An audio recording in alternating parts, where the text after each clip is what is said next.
శ్రీమాత్రే నమః శ్రీమాత్రే నమః శ్రీమాత్రే నమః. నమస్కారం అండి అందరికీ. Welcome to my YouTube channel Shri Manju spiritual. మనము లలితా సహస్రనామ స్తోత్ర నామాలకు ప్రతిపదార్థాలు తెలుసుకుంటున్నాం కదా. శ్రీమాత్రే నమః 421 నామము వ్యావృతి, 3 అక్షరాల నామము. ఈ నామంతో అమ్మవారికి మనం నమస్కరించుకోవాలి. వ్యావృతియే నమః అని చెప్పుకోవాలి. వ్యావృతి ప్రతిపదార్థం ఉచ్చరింపబడి వ్యాప్తి చెందినది, ఉచ్చారణ రూపమైనది. శ్రీమాత్రే నమః. వ్యావృతి అంటే ఉచ్చరణ. భగవంతుని నిశ్వాసాలే వేదాలుగా వెలువడ్డాయి. ఉచ్చరణ నిశ్వాసతో జరిగేది కాబట్టి వ్యావృతి అంటే ఉచ్చరణ. కాబట్టి ఈ వ్యావృతులు వేద స్వరూపాన్ని బోధించేవిగా అర్థం చేసుకోవాలి.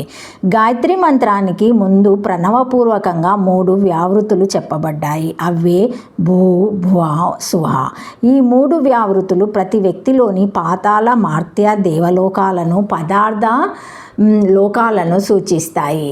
ఈ విధమైన శక్తి ప్రజ్ఞ విభాగం కాకుండా సప్తవ్యావృతులు సూచించు సప్తలోకాల విభజన కూడా ఉంది అని భూ, భువ, స్వహ, మహా, జర, తపః, సత్యం ఈ వ్యావృతులు సూచించే లోకాలు, తత్వాలు క్రింద తెలుపబడుతున్నాయి.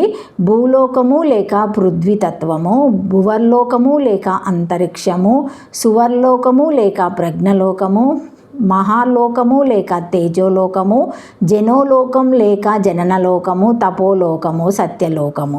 దివి, పృథ్వీ, అంతరిక్ష లోకాలలో ఈ 7 లోకాల దేవతలు వేరువేరుగా పనిచేస్తారు. కాబట్టి మొత్తము 3 × 7 21 స్థాయిలు. ఇవి 3 స్థాయిలలో 7 చొప్పున స్వరాలుగా వాక్కునందు వ్యక్తమవుతాయి, అంటే ఉచ్చరింపబడతాయి.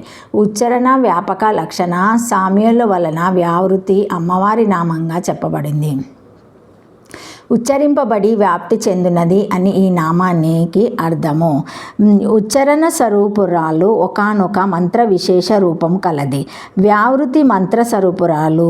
ఉచ్చరణ స్వరూపురాలు లేదా వ్యావృతి మంత్ర భూర్భువ స్వహ స్వరూపురాలు. వాయుపురాణమందు నాచే బ్రహ్మచే మొదట ఉచ్చరింపబడినదై వచ్చితివి కనుక నీకు వ్యావృతి అని పేరు ప్రసిద్ధి కాగలదు అని కలదు. దీనిని బట్టి ఉచ్చరింపబడుటచే వ్యావృతి నామము కలిగినని తెలియవలెనని 3 అక్షరముల నామము అని మనం అర్థం చేసుకోవాలి. 422 నామము సంధ్య, 2 అక్షరాల నామము. ఈ నామంతో అమ్మవారికి నమస్కరించేటప్పుడు సంధ్యాయ నమః అని చెప్పుకోవాలి. సంధ్య అనగా సమ్యక్ ధ్యానము అనే సంధ్యాపదము సూచిస్తుంది. కాబట్టి చక్కగా ధ్యానం చేయబడినది అని అర్థం వస్తుంది. సంధ్యాకాలం గురించి ఈ క్రింది విధంగా చెప్పబడుతున్నది. అహోరాత్రస్య సంధి సూర్య నక్షత్ర వర్జితః తత్ర సంధ్యాముపాసిత సాయం ప్రాతః సమాహితః. సూర్యుడు నక్షత్రాలు లేని రాత్రి పగటి సంధికాలాన్ని సాయం సంధ్యాకాలం అంటారు. అంటే సూర్యుడు అస్తమించిన తర్వాత నక్షత్ర దర్శనం కాకముందు సాయం సంధ్యాకాలంగాను, నక్షత్రములు కనబడకపోయిన తర్వాత సూర్యుడు ఉదయించకముందు ప్రాత సంధ్యాకాలంగాను గుర్తించారు. వాస్తవానికి ఇలా చెప్పిన సంధ్యాకాలాలు ప్రతిరోజు గుర్తించడం కష్టమవుతుంది. అందుకని చాందోక్యంలో వేరే విధంగా నిర్ణయించారు. దీని ప్రకారము సూర్యబింబము సగం కనబడుతున్నప్పటి నుండి నక్షత్రాలు కనబడేంత వరకు మధ్యకాల కాలం సాయం సంధ్యాకాలంగాను, అలాగే సూర్యోదయానికి 3 గడియలు 72 నిమిషాలు కాలం ఉండగా నక్షత్రాలు కనబడే కాలం నుండి సూర్యోదయమే వరకు ప్రాతః సంధ్యాకాలంగాను నిర్ణయించారు.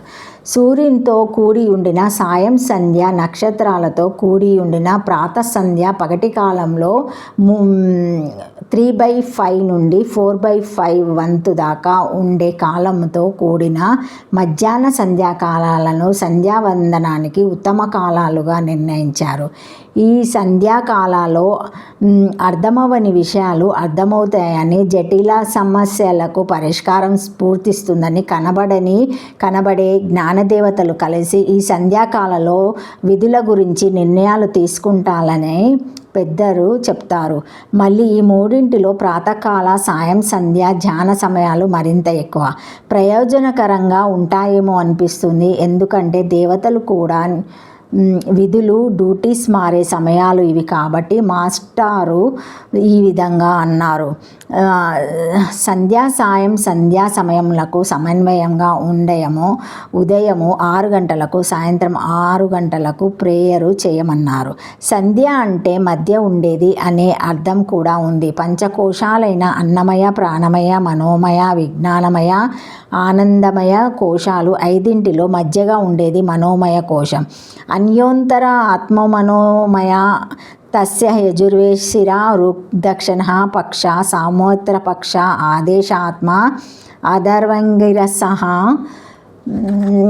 పుచ్చ ప్రతిష్ట అని తైత్రీయంలో చెప్పబడుతుంది. దీని పూర్తి వివరణ తెలుసుకోవాలంటే మనోమయ కోశానికి శిరస్సు యజుర్వేదం, దక్షిణాపార్శ్వం ఋగ్వేదము, ఉత్తరపార్శ్వం సామవేదము, ఆదేశాలు అంటే బ్రాహ్మణులు, ఆత్మ అధర్వణ వేదం, ప్రతిష్ట రూపమైన పుచ్చం అని పై మంత్రానికి అర్థం. కాబట్టి ఈ విధంగా అవయవాలు కలిగిన మనోమయ కోశమే సంధ్య అనే వేదం యొక్క సూక్ష్మ రూపము.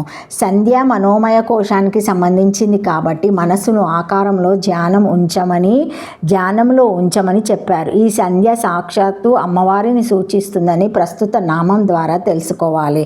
ఇడా పింగళ సుషుమ్న నాడుల సంధి స్థానం భ్రూమధ్యంలో ఉంటుంది. ఈ స్థానమే పుణ్య కాశీ పట్టణాన్ని కూడా సూచిస్తుంది. అమ్మవారి కుడి కన్ను సూర్యుడు, ఎడమ కన్ను చంద్రుడు, మధ్యన ఉన్న కన్ను అగ్ని. ఇవి వరుసగా పగలు, రాత్రి, సంధ్యాకాలాలను సూచిస్తాయి. కాబట్టి 2 కన్నుల మధ్య భాగము అయిన భూమధ్య స్థానాన్ని సంధ్యగా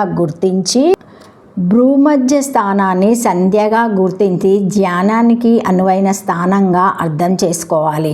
ఇదే మనస్తత్వాన్ని సూచించే ఆజ్ఞాచక్ర స్థానము. ఇన్ని రకాలుగా పవిత్రమైన ఈ సంధ్య అమ్మవారికి బిరుదు నామంగా ఏర్పడింది. చక్కగా ధ్యానం చేయబడినది అని ఈ నామానికి అర్థము. Thank you for watching my video. Please like, subscribe to my channel.